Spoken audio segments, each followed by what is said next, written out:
Welcome to another episode of Lighting But.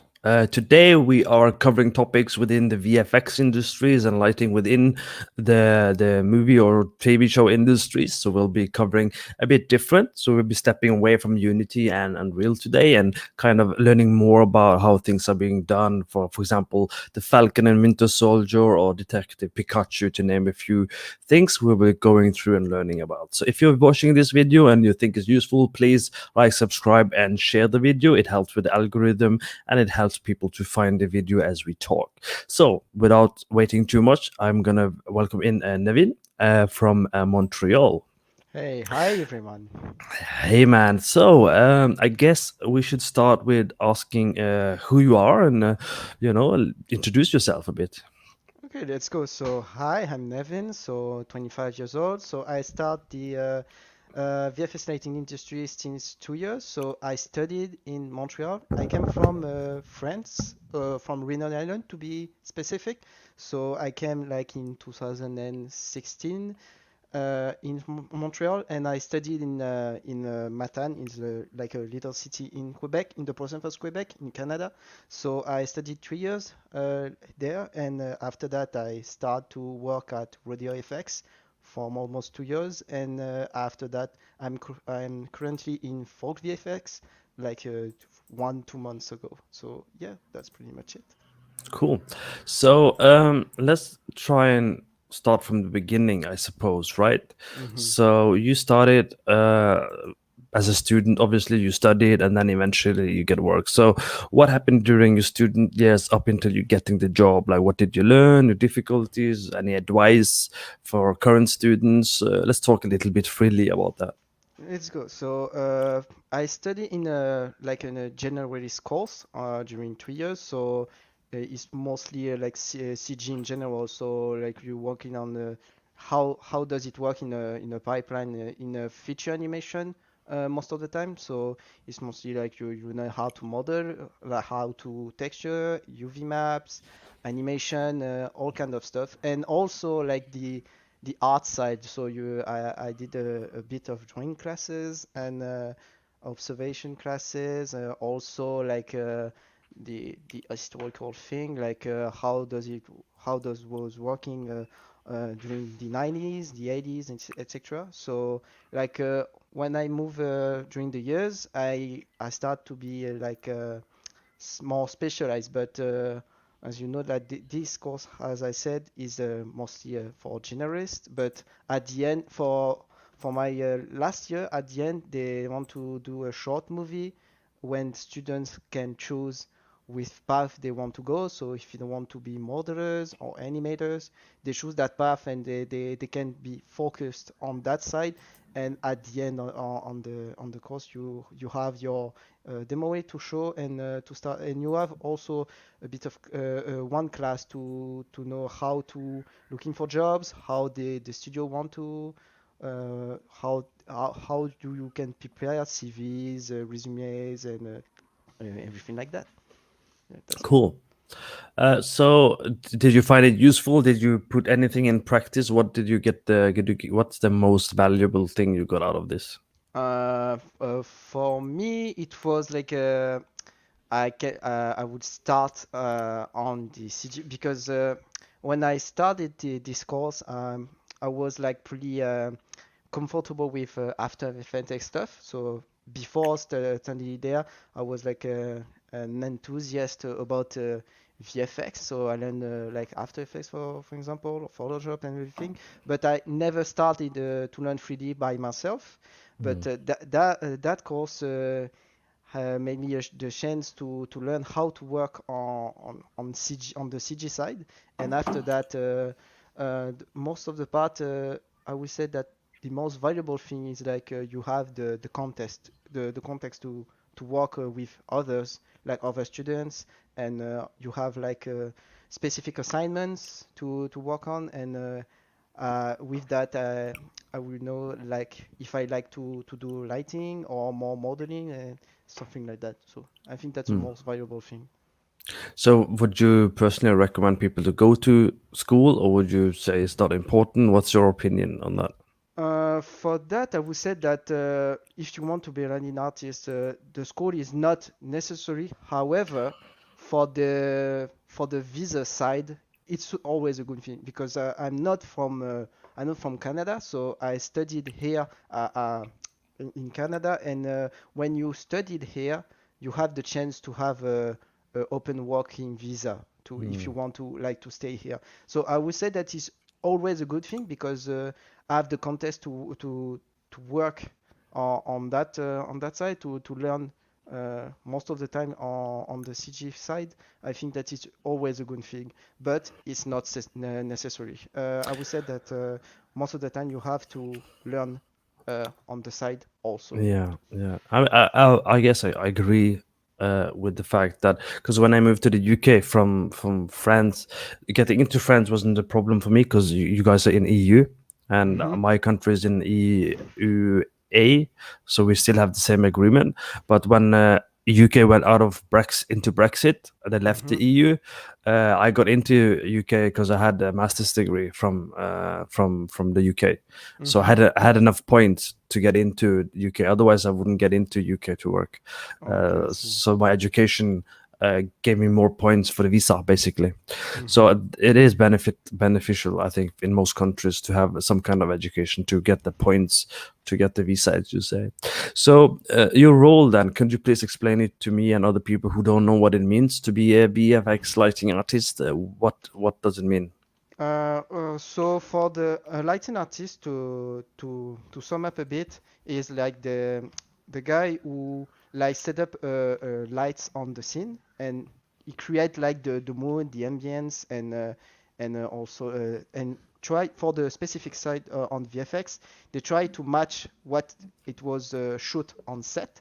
So if we have like a three-point lighting on set, we try to match it to be sure that the CG elements that we want to add, you be sure that it's like the same as the shot.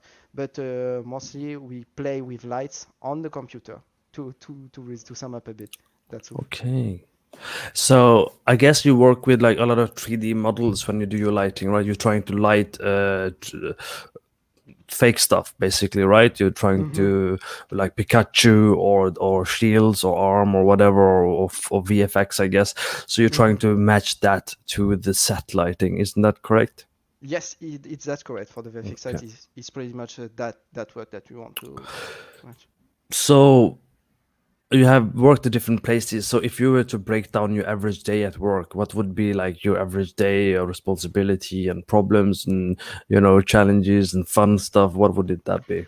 Well, when I start for at Montreal, is basically 9 to 6 for the most part. So when I started at the morning, I check all my tasks and I want to see if I have caches from FX, environments, animation, to be sure that I have at least something to start working on. And once I have something to like maybe just a model with gray shader and some reference, then I start to look at them and to start to build the light rig for the sequence. Most of the time, on the bigger companies, the senior is building a light rig setup and setup on your scene. When I work at Radio FX, I use Katana. It's like a big industry standard to on VFX, and so they build the scene, build the scene, and you have to take that scene and adapt from your sequence and or your shots or your shot base. So during the work, we have also dailies if you have something to show, and in there you can see like how the other departments are working, like the effects, the new cache for effects, the new animation passes, and etc. and compositing also. Cool. So you mentioned Katana and you mentioned different tools actually. So how is that for you, like learning new tools, and is there a lot of overlap, same principles, or is it a different challenge every time when you have to learn these new tools to do the work, or is it the same tool all the time? I would say that the base is always the same, but when you switch, I can take for example, if you start to learn from Maya and you want to switch like to Katana or Houdini, for actually I work on Houdini, I would say that if you are a bit afraid of node base, it will be much longer to learn. But I would say that if you know the principles, how to light a scene, how to bring up exposure, how to render, I would say that it's just a matter of know the UI of the interface and the workflow on the software specifically.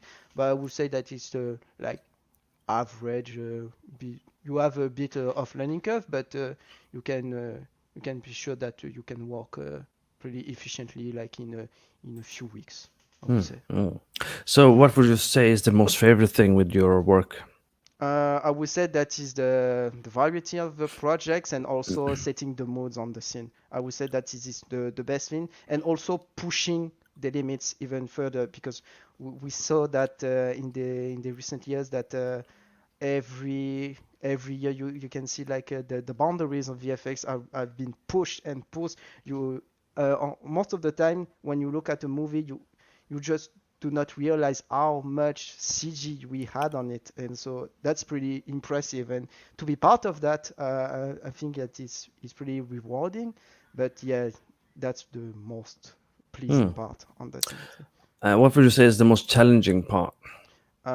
Always learning and technical difficulties. I'm most not on the artist side.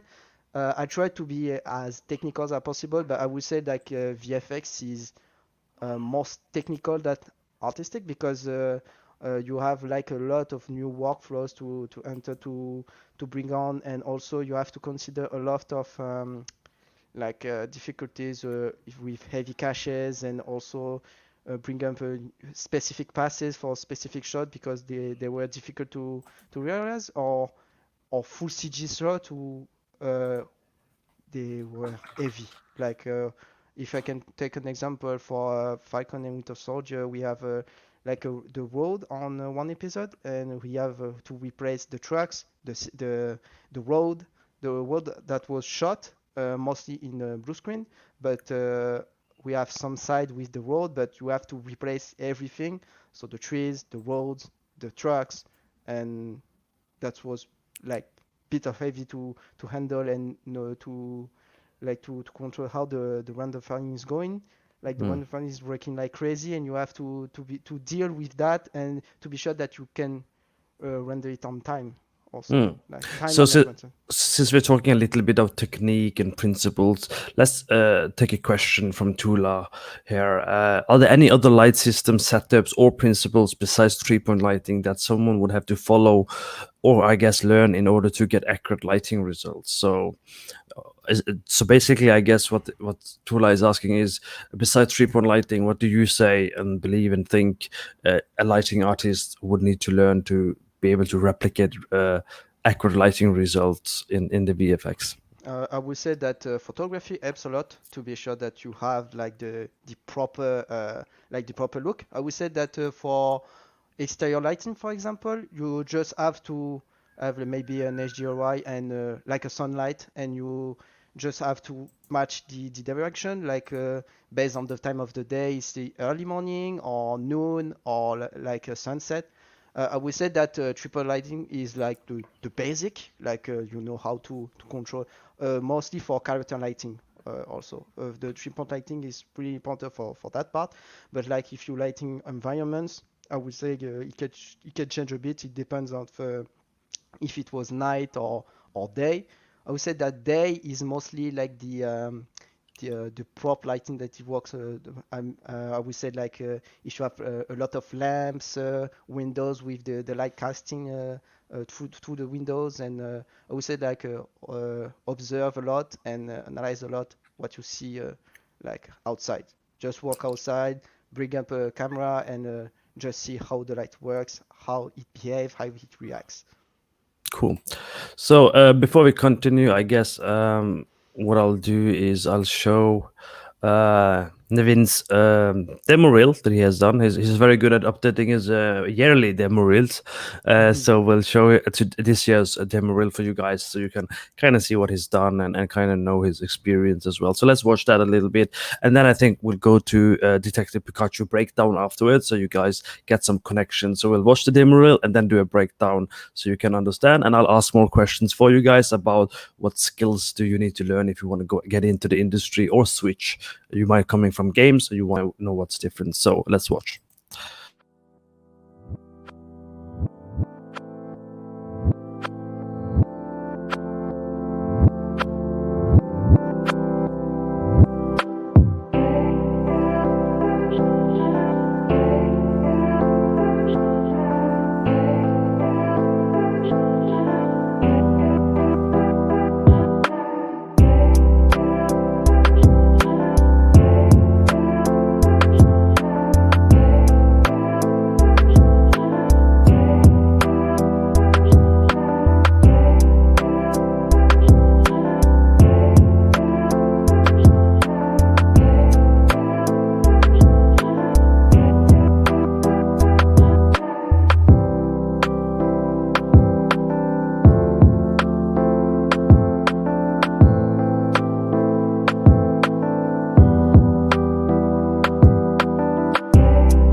All right. So the advantage of all of you watching right now is the fact that you got the context now. So if you saw something you're curious about, you have an easier time of thinking of your own questions that I probably won't ask, that is specific to you and what you want to know. Because I am asking questions because I'm trying to guess what's useful to you, and Nevin's trying to add more information according to what would be useful to him when he was studying or when he was trying to get into industry. So feel comfortable with asking questions, please. We don't mind at all. So I think we can do a breakdown of Detective Pikachu a little bit and kind of see how you went about doing that. Let's go. Let me share my screen. So choose the right one. It's right here. All right. So I'm on my heart station page. So what you are going to see is like some still that have worked on the show. So it was the first show that I worked on the VFX industry. I did an internship at Frame Store, Montreal, and for 8 weeks, I had the chance to work on that show. So that was like my first experience. I learned a lot of how the VFX pipeline works, and so I will like detail a bit for you. How does it work? So just to sum up, the most of the work I have to do is to render like CG Pokemons. For that stage is Pikachu and also Paimon for that one. So I just have to add those on the plate. So if we bring out this in Photoshop, so for the most part, like the environment that you see like is it was shot on set, but when I started to work on that shot, they bring the layout department or the client itself provided that we called a LiDAR scan. So it's like a CG representation of the what we have shot on set. And so with that, we can have the proper reference to, so we can match a little bit the lighting. So In CG, they recreate like the boundaries that we can see here, like the lines here that they're going through. So we have the proper model for that. So we can be sure that we can match like the colors, and also most of the time we can bring up like a gray ball and the chrome ball. If we can see, just let me check, like gray ball VFX maybe, like we have on stage, like those kind of reference. So when they shot, most of the time when they shot the plate, we have like a plate where we have the, like how the reflection is going on and the lighting direction for that one. So the gray board is more for the direction, and for the for the HDRI is mostly how the HDRI is oriented on the scene and how does it react on the reflection. So we try to match that, but in some cases, like we have a light is going on here, so I have to add that light to be sure that this bounce like right here. Also the window that we can see here, and for for some time, because it's a character with fur, like the light behaves differently that if it was like lit in like a wooden surface. So I have to consider that I have to like draw a line like this with the light to be sure that we can separate the character from the background and have the interesting lighting on that. So I have to match that.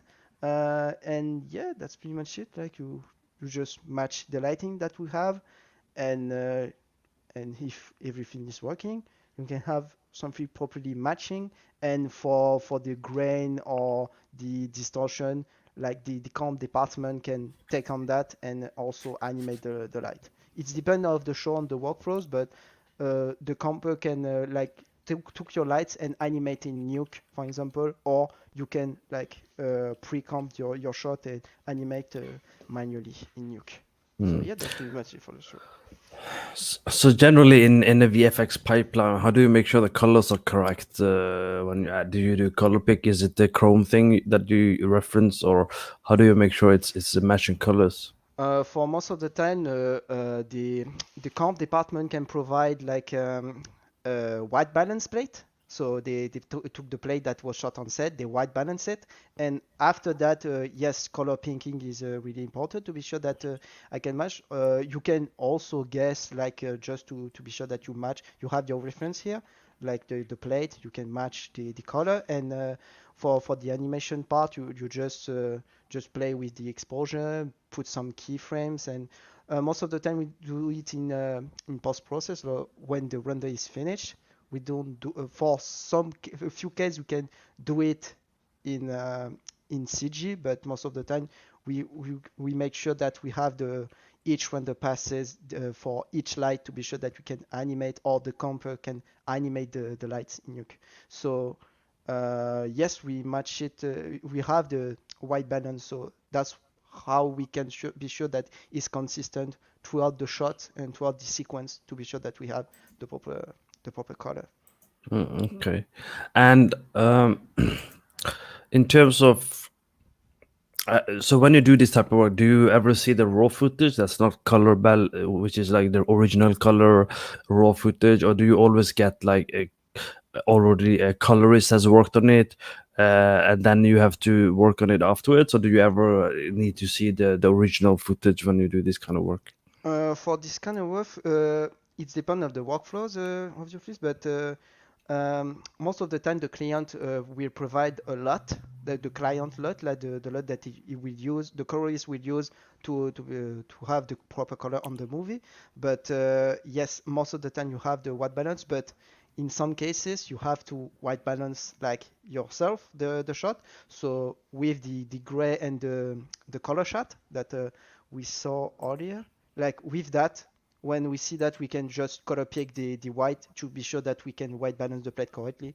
So with that, we can color balance the shot and be sure that everything will work So perfectly. during Pokemon Detective Pikachu, what would you say you learned the most? I learned the most how to match the shot and work with the other departments specifically, because this is the first time that I work with other people, and soft skills were really important here. So when you say match the shot, you're talking about the colors and the lighting and kind of making sure it looks correctly with the environment. Yes, that's right. So the lighting direction, the proper exposures, and yes, the look that we want to aim for that shot. For those Pokemon specifically on the on set, they have like a puff balls who represent how the Pokemon will look in CG. So we can check it to be sure that it matched that look the for the look dev side, and for the lighting part they put that ref on the set also. It's depend of the on the shows, but for that one they took these as reference, and we can see how the light behaves and everything for this furry Pokemons. Okay, so you guys don't necessarily you guys don't have like concept art illustration. You get actual footage you are looking at, right? So Yes. uh, and you get enough of it. You have enough references to do the work. Yes, for example, for CG Search, we have also a concept artist who like design with the client, and also they can provide it also the concept to be sure that in full CG scene we always have a concept to be sure that we match as intended the client want to be sure that we have the image. But for plate work like this, we also have the most of the time we have the plate, and we have to match it to be sure that everything is lining up perfectly with the So you mentioned something about soft skills, working with other department. Do you want to talk a little bit about that? What did you mean? Yes, so for that, let me just mask my screen right here to be sure that we can concentrate. For the most soft skill, I would say that be sure that you can talk a lot with your surroundings and also the other department to be sure that everything will go smooth and you have like the proper asset, and you can know how it's working on the other department. Having a general comprehension of the how the CG pipeline works can help you a lot to be sure that you can troubleshoot everything. If you can see that like there is a problem with the animation or the FX, you can talk to the FX artist and say, hey man, I got your FX caches and something went wrong. Do you know how it goes from?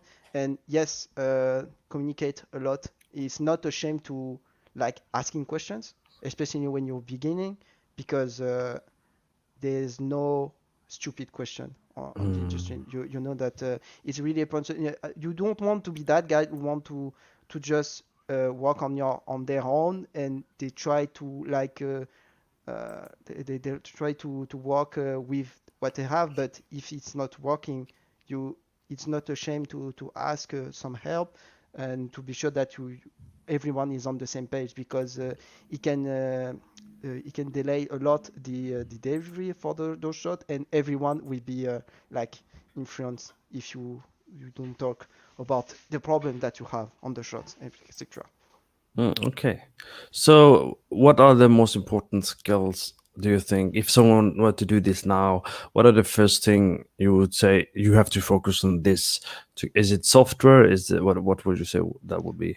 I would say that the core skills is most important than the software, because you know that when you start on a software, let's say for example you start to light from Maya, 3ds Max, Cinema 4D, Blender, whatever. What can be really important is the core skills, like how the lights work, how the light behaves. Photography and cinema help a lot. Like observation also help a lot to be sure that you look like you can understand well how the light reacts. And I would say that the software is like secondary to the core skills, I would say. And for the soft skills, like be sure that you can communicate well with everyone. Don't be ashamed to ask questions. There's no stupid question, so be ready to ask if you have any problems, if you want to learn more. And yes, also I will say that always learning on the side. You don't have to spend like 20 plus hours every day to be sure that you have everything everything on point, because that's not the point. You will be just tired. But I would say that be prepared to learn a lot, because the industry changes a lot. So software wise, you will always learn something new. when you will change of studios or just change those schools and everything. So Mm. yeah, I would say the core skills is more Okay. important. Okay. So, if someone were to get into the industry now, what do you wish you knew before you went into the industry, or even before you went to the school? What would you say is like, oh, I wish someone told me this? Yeah, well, when I started to study on that field, I would say that I wish that someone says to me that if you want to work on the specific field, for example, VFX, just look at how VFX works. Like you don't have to rely only on the course that you have. You know that more and more resources are available to work on the VFX industry. I wish that someone would tell how the pipeline works and everything, because if you just rely on a course, for my case, it was specific for feature animation, like some topics, some specific skills cannot be applied to a full CG feature animation movie, for example, because when you are on a feature animation, you mostly work on full CG shots. You have that on VFX, but the most of the time is played, and I wish I would know more about like color management, color theory, and also like matching the plate for most of the part. So that was the thing I have to learn when I was on this internship at Framestore. So I was lucky for that. And this is why people, these type of interviews are important, because you get to know this ahead of time before you go and make your decisions. You just listen to Nevin and other people. So yeah, if I have an advice to give to our newcomers or juniors who want to start on the industry, just look at if in your country or the studio that you want to work on for, they have maybe internships. That's why I learn a lot for the VFX side. The internship that I have So, was it paid or unpaid internship? for that part, it was paid. Okay. For now, unfortunately, they didn't propose that paid internship because it was on site. But Mm. with the pandemic right now, they don't propose anymore that internship, but they propose like how they called it from French. So they called the launchpad competition. They invite some students to like to bring up a team and create a project, and you have like the support of the senior artist to know how it works and how they can help you to bring a good result. But yeah, definitely look at internships and resources on the internet. Just not rely on one source of information, basically. Guys and girls, whatever, feel free to ask questions. Don't be timid. We won't bite. I see some of you are watching, so you can ask questions, things you're curious about, or any question. But I do want to ask you a question about salary. Mhm. Um, and because you were a little bit, technically, you've been freelancing a little bit, or have you always been full time per Uh, project? How does that work actually? In Because I hear different things about VFX, you see. So let's hear your experience about that. Uh, Okay, for now, most of the time for my contract that I have, it was full-time contract on the studio. So I had the chance to have like in contract who have a specific date. So it's not like a 6 month contract or 3 month contract. It's like unlimited contract, like Okay. permanent contract for my part. So I was okay for that. But yes, it was full-time for 40 hours a week and 9 to 6 specifically. So And is it like when you say full time, you mean like you have to resign if you wanted to move over to a new project? Is that what you mean, or is it uh, like full time contract for the project specifically? a full-time contract for the studio, not for the project. You can have the that contract, but for me, I was like full-time on for the studio, not a specific project. So you are the one leaving from studio to studio because you want to try different companies and different project, correct? That's right. And let's talk about salary. Is that helping you increase salary, getting more opportunities? What's your experience and strategy there? Oh, definitely. It helps to like because you have some a new experience, and it's be I think that it's been difficult to like to look at where is the average salary, I will be honest. And when you switch from another company, if you want to explore new things, yes, it can definitely help for the salary, because you know that you have multiple experiences, and you know that studio are really fan of if you know how to work in another studio. If you have an experience, it's dependent also on the scale of the project also. But yes, the more the experience you have, the more the salaries can increase a lot. Yes. So let's talk about crunch, or the lifestyle of VFX, because I've heard stories where a lot of people say that VFX is tough. You don't get paid fairly all the time. You have long hours, and especially if you Hmm. work with clients, they push you a lot. They demand a lot, and you get exhausted. What is your experience with this? Most of the time, unfortunately, I don't have those bad experience, but I heard some friends who had some bad experience. Obviously, you know that like, when the project is like when you have like big projects like Marvels and everything, you know that like most of the time you will have a crunch when the trailer have to be released, or you have to release the final movie. Yes, you have crunch. For my on my side, for the overtime that you did, it's paid, so it's paid overtime, so you don't have to spend hours and hours without being paid. Mm. Like I heard a lot like stories like that where they are unpaid, and that's kind of unfortunate for that.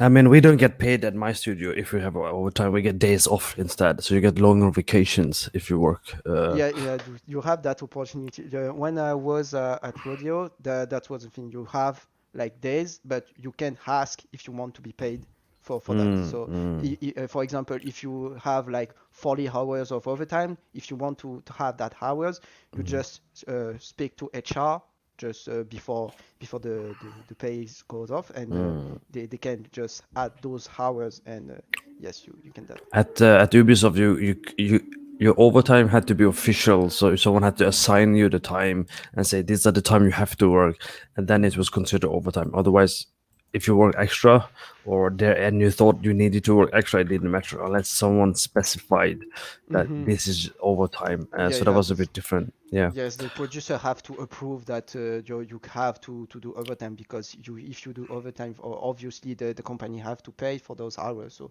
that's why it have to be approved Yeah. before. So, you mentioned Marvel, and because you worked a little bit on the Winter Soldier, 2 episodes, I think it was the second Yes, and third or something.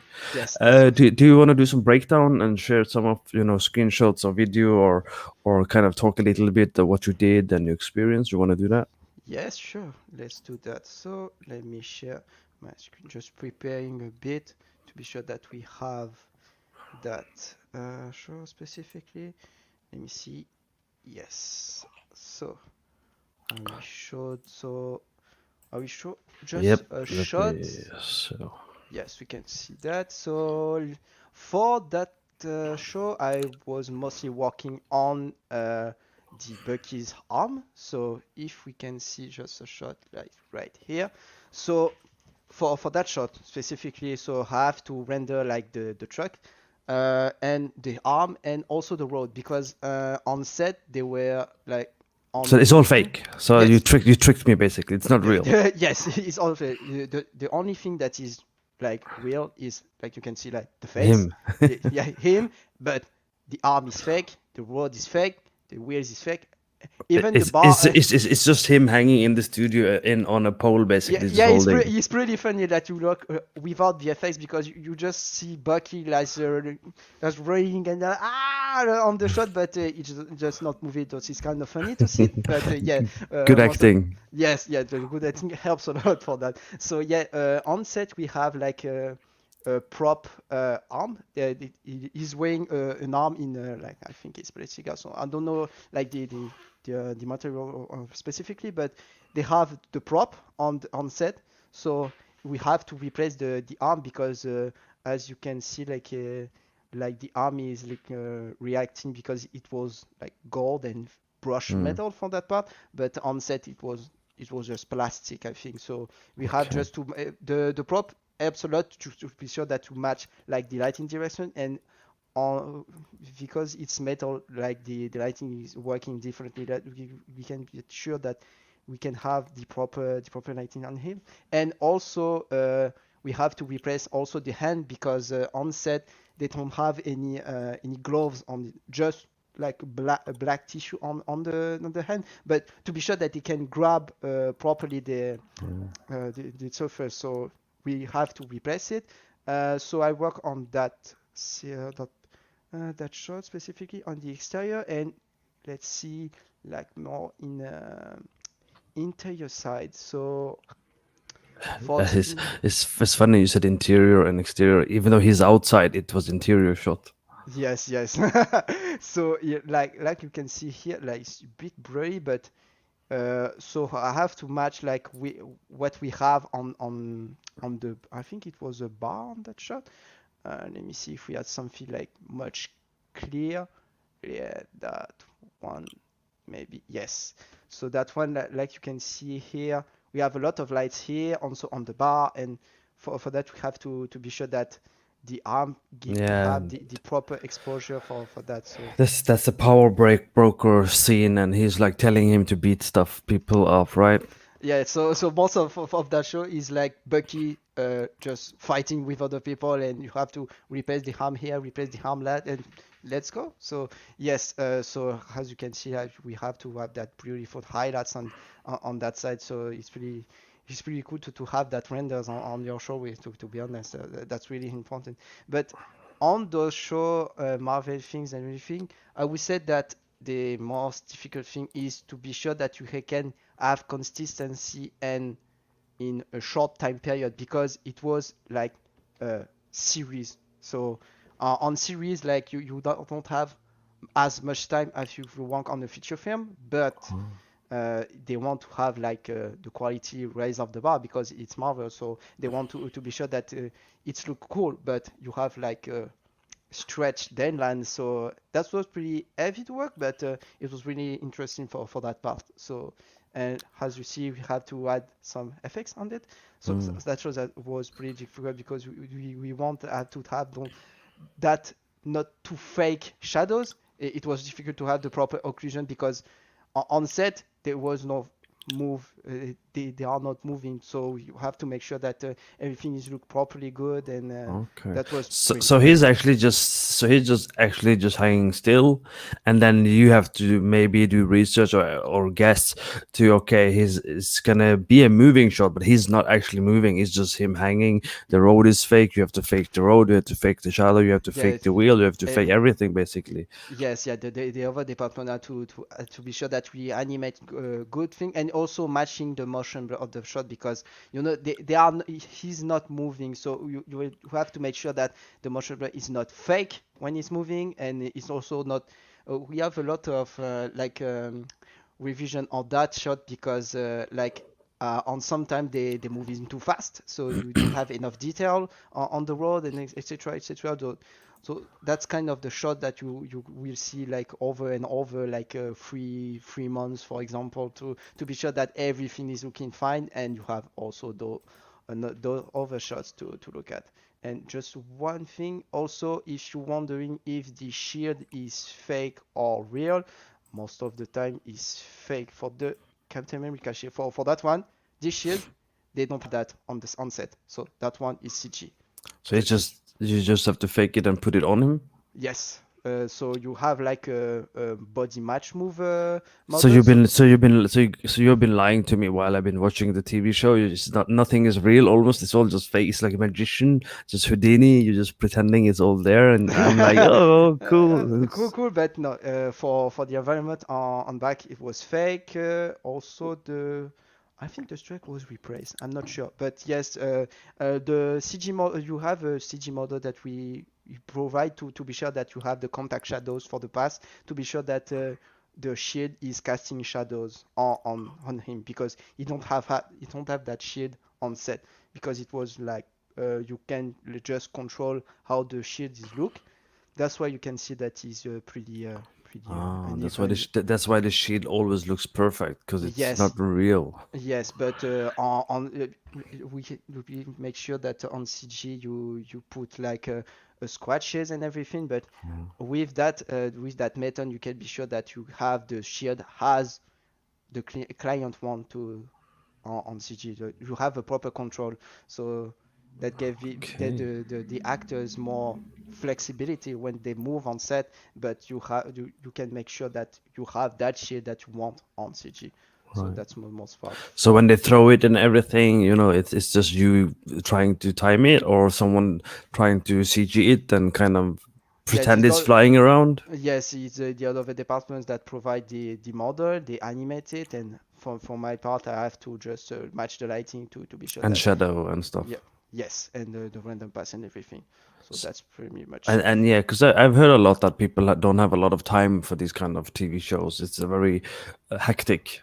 Yes, it's tight on deadlines, pretty much.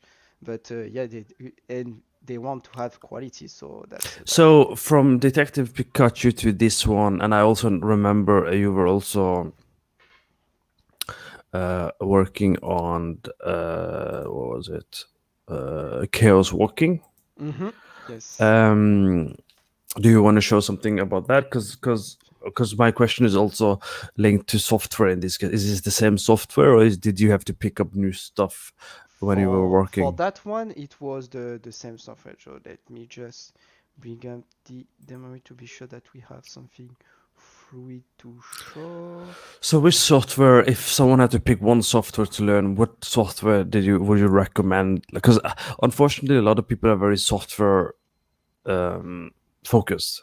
They're very unfortunately Mm-hmm. people like, oh, what software do you have to learn? And I don't Yeah, really yeah. think that's very important. But Mm-hmm. if we were to give like one answer to someone who's very obsessed with having one software, if they have to pick one software which is most likely to give them work easy because they already Mm-hmm. know the software, which software would that be?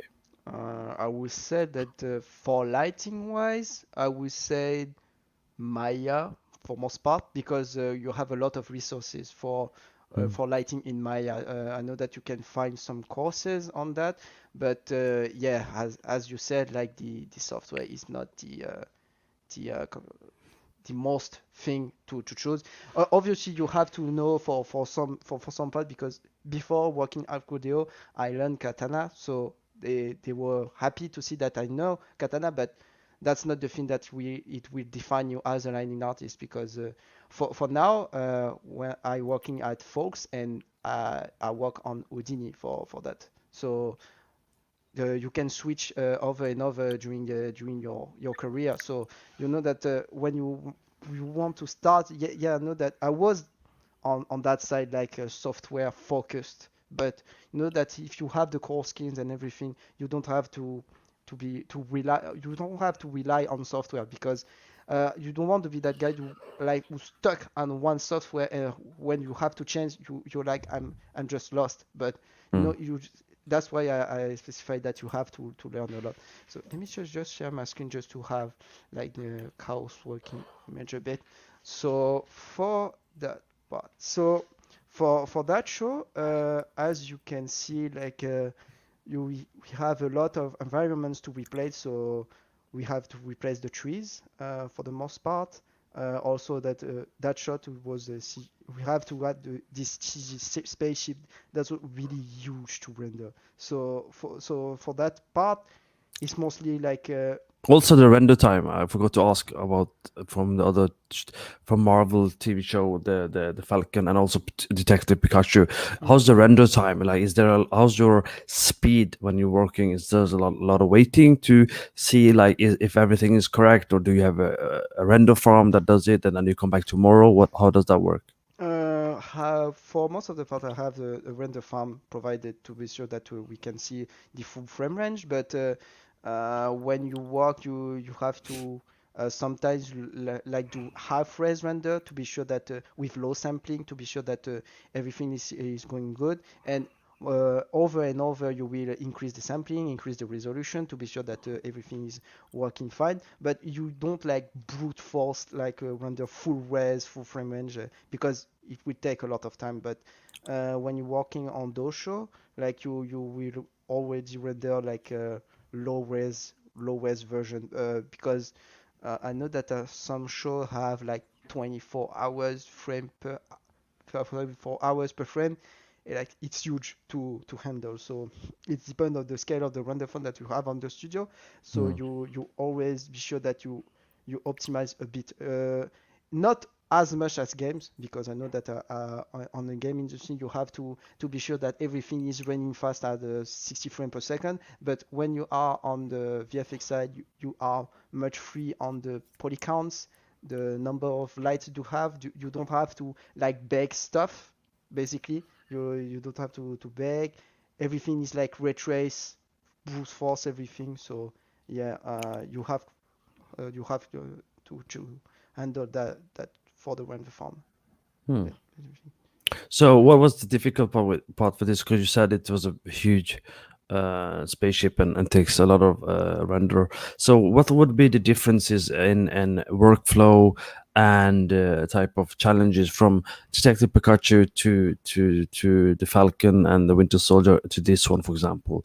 What would you say are the learning outcomes, basically? Um, you have to handle a lot of technical difficulties and also the scale of the assets, because when you're working on a little asset, it's pretty easy like to bring back exposure and everything, just to dial down some settings. But when you are working on those huge assets, you have to work on specific part. For example, for that shot, if I want to be sure that everything is working fine from the samples, I have to just like take one one specific part of the render and just render all put all the power of the machine to on one part, to be sure that I can dial down for the settings. So it was like a scale management and also time management a lot of time, to be Hmm. sure that the technical difficulties don't bring you down and like pushes too far the deadlines. You have to take that in mind, because when you're working on huge project like that, time management is really important, more than software skills. Right, so you would say that some of the skill set required in this type of work as a lighting VFX in TV shows and movies and cinema and maybe even future films and future animation is understanding how long does it take to light and render it and how detailed or how much do you need to do it. Like Hmm. if you need to be quicker, then you need to make the adjustments so you can get quicker renders. Is that what you're kind of saying? Yes, yes, that's right. Okay. Because it can be heavy for the most part. Yeah, like the shot that you saw, so it's pretty heavy to render. So you have to be sure that everything will be fine when you render it, and to be sure that campers will not poke you on the center when the render will come from, because we need to start to work on something. So you have to do a lot of version to be sure that every department is provided with the resources that they need to start working. So Okay. you don't want to like to put the other department down, to be sure that everything works smoothly. So when you work with these things, you can keep this open. We can go through it more often Hmm. as we talk, Hmm. because you have a lot of different shots in this show reel. We can Yeah, go yeah. through. No, we could do. So if you work and you are too slow, are you a bottleneck? Would you stop part of the production if you're not fast enough? I would not say that most of the time when you are stuck on one project, the production will try to spread out the shots with the other member of the team if they don't have too much work. Or most of the time when you are stuck, you just have to ask question on your lead. Most of the time, you will be directly linked to the lighting lead on the show. So they will provide you like the proper setup, and also all the answer that you have to how do you want if you be stuck on that show. But you will be not putting down on the corner and you say you're not enough, so just go here. No, that's not the case. They will try to also help you to be sure that everything is doing well. They try to spread the task, to be sure that you're not like too much overwhelmed. But yeah, most of the time we try to help because we are on the same boat at the end. So we try to help each other based on their skills and etc. The production always make sure that you will be assigned to a task that you can deliver. So when you are on a junior side, for example, you will not have like a big scene to handle with like a projection deadline really stretched. You will you have like a few things. For example, if you can see like in the show when the vision, I just have to render like the road and just the So effects right here. this is WandaVision, right, on Disney. Yes.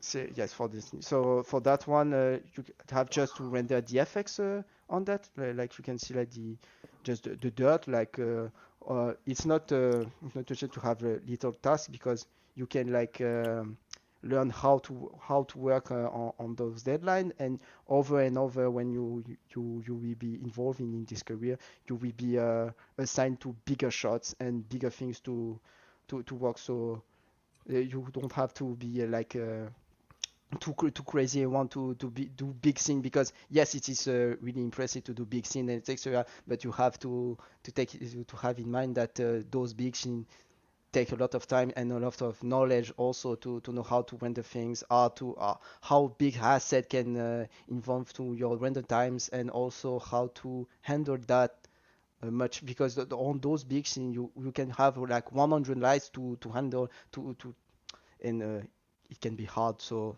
that's why Yeah, that makes like sense. So when you do your work and you're doing your rendering and everything, um, is it sometimes shot by shot lighting you have to do? Is there some, like the spaceship, is there a specific shot where you have like a high exposure, for example, and then on another shot it doesn't work well anymore because there might be some focal point issues, or maybe there's some new effects you are adding on a different angle and now you have to change it? Is that, does that happen sometimes where you have to change the lighting because it's different from another angle, or how does that work? most of the time you have the sequence light rig, so we have to assign a sequence that we have the uh, properly the same light setup. But yeah, for some shot, if the angle don't work that well, for like we said on the example, for that shot I have to render like the glass on there. Mm-hmm. So we have like a CG interior of the rover, and we want to have the reflection on the CG model to reflect on the glass because when on set they were it was like a regular truck, like we don't have like a big screen and everything reflecting on the glass. So Yeah. Just fake. You're all fake basically. yeah, yes, Nothing is, there's just empty place and yes, everything you it's see just is. it's just an empty place that the actor can ride properly the car because we don't have to, because it was a tight space though, so Yeah, we couldn't. you guys heard it here first. It's all just a lie. It's nothing's actually happening on the screen. Nothing is real You on. might think they may built you might think they built a small interior, but they didn't. It's all fake. Even the tower, I bet, is fake. Yes, the tower was fake though, so See, it's all fake. Even the tower is fake. So disappointing. a bit, yes. So what was this? That's Oh, true though. It's getting really hard to know. Like, did they build it? Is it really there, or is it just CG? It's really hard now to know. yeah. Like, Nowadays it's really hard because you have so much, even for us, because you show when you look at a movie like in the cinema or everything, you don't too you do not have to focus on the technical side, but when you're thinking about it, you feel, well, it was fake or real. I don't know. Like you're a bit lost. So yes, yeah, that that's the thing that is really impressive in VFX because when you push the limits over and over and over, you will never see the limit. hmm.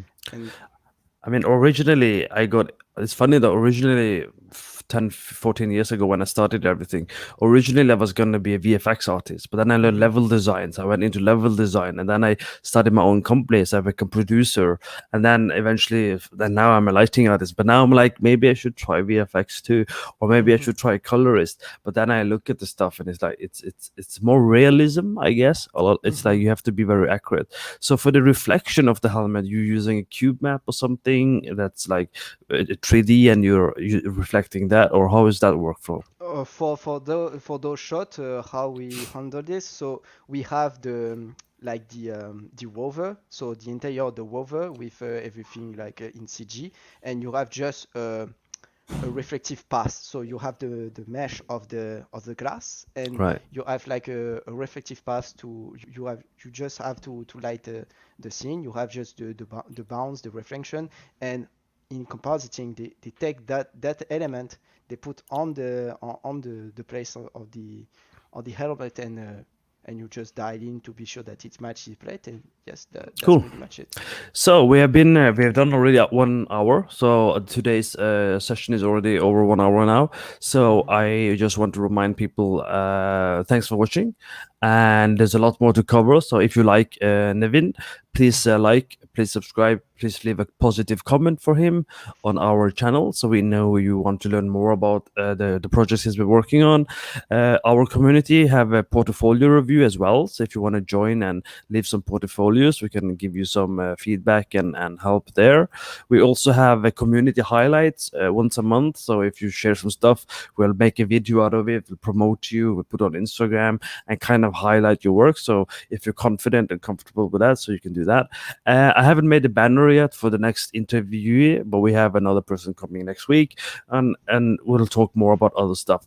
But more importantly, let's thank you, Nevin, for attending and having the interview. So, Nevin, thank you very much for your time. Yeah. I hope you had fun explaining and teaching people stuff you've learned. And hopefully, we can invite you back another time as well, as you grow and learn and have more stuff to talk about. I mean, you do have a lot more we could talk about, but I try and keep things for 1 hour normally, unless I agree on longer. Mhm. Yeah, And you can definitely. also find Nevin on Discord on our channel. So if you click on our Discord description below, you can ask more questions in the live stream chat. And if he feels like it, I'm sure he'll reply when he has time. If you have any of questions later on, because you might be watching this video after the stream, and then you're like, I wish I was there. No Mhm. problem. Just stop by Discord. So thank you, Nevin. Let's wave goodbye for everyone who's watching, and I will click end broadcast, and then I will talk to Nevin a little bit on my own now in private before I send him away. So thanks everyone. Have a nice night, evening, morning, whatever. Goodbye.